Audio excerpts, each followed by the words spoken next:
Hi everyone. अभी तक हमने नॉन एक्शन सेंटेंस के बारे में बहुत कुछ सीख लिया है।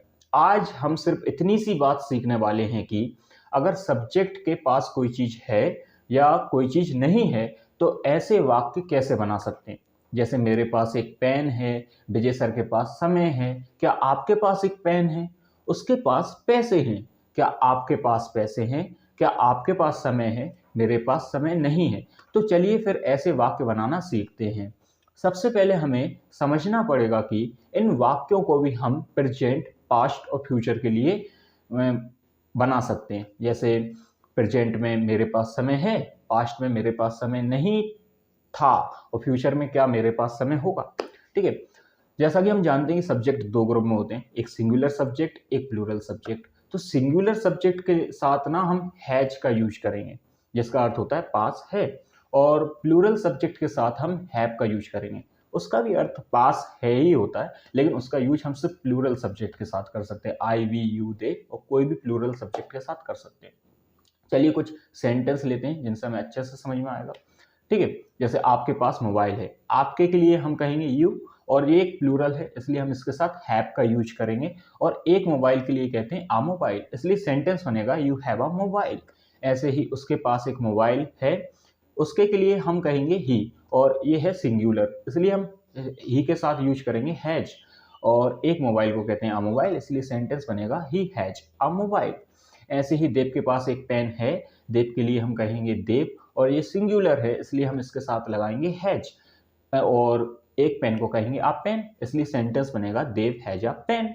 ऐसे ही हमारे पास पैसे हैं, हमारे की इंग्लिश होती है वी, और ये प्लूरल है इसलिए हम इसके साथ हैव का यूज करेंगे। और पैसे के लिए मनी वर्ड का यूज करते हैं, इसलिए वाक्य बनेगा वी हैव मनी। ऐसे ही राधा के पास एक किताब है, राधा के लिए हम कहेंगे राधा, और ये एक सिंगुलर है इसलिए हम हैज का यूज करेंगे। और एक किताब के लिए हम कह सकते हैं आ बुक, इसलिए सेंटेंस बनेगा राधा हैज आ बुक। अब देखिए, अगर आपको नेगेटिव सेंटेंस बनाना है तो आपको एक बात का ध्यान रखना होगा कि सिंगुलर सब्जेक्ट के साथ हम डज नॉट हैव का यूज करेंगे, और प्लूरल सब्जेक्ट के साथ हम डू नॉट हैव का यूज करेंगे। अब यहाँ पे हैज नहीं आएगा कहीं पे भी, डज नॉट हैव और डू नॉट हैव।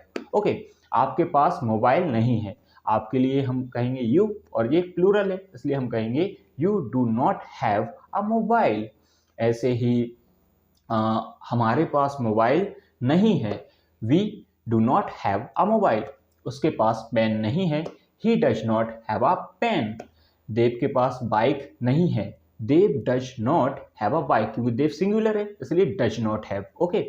और इंटेरोगेटिव सेंटेंस बनाना है तो सिंगुलर सब्जेक्ट के आगे डज, उसके बाद सब्जेक्ट, और फिर हैव और ऑब्जेक्ट का यूज करेंगे। और प्लूरल के लिए सबसे पहले डू, उसके बाद सब्जेक्ट, फिर हैव, और उसके बाद ऑब्जेक्ट लगाना है। जैसे क्या आपके पास पैसे हैं, डू यू हैव मनी, सबसे पहले डू, फिर सब्जेक्ट, फिर हैव, फिर ऑब्जेक्ट। ऐसे ही क्या आपके पास पेन है, do you have a pen. क्या उसके पास पैसे हैं, डज ही हैव मनी, क्योंकि भाई ही जो है वो सिंगुलर है इसलिए हम सबसे पहले डज का यूज करेंगे। ठीक है। अब इन वाक्यों को आप बनाइए और कोशिश करिए कि कमेंट सेक्शन में भी आप बता पाएं कि आपने कैसे वाक्य बनाए। धन्यवाद।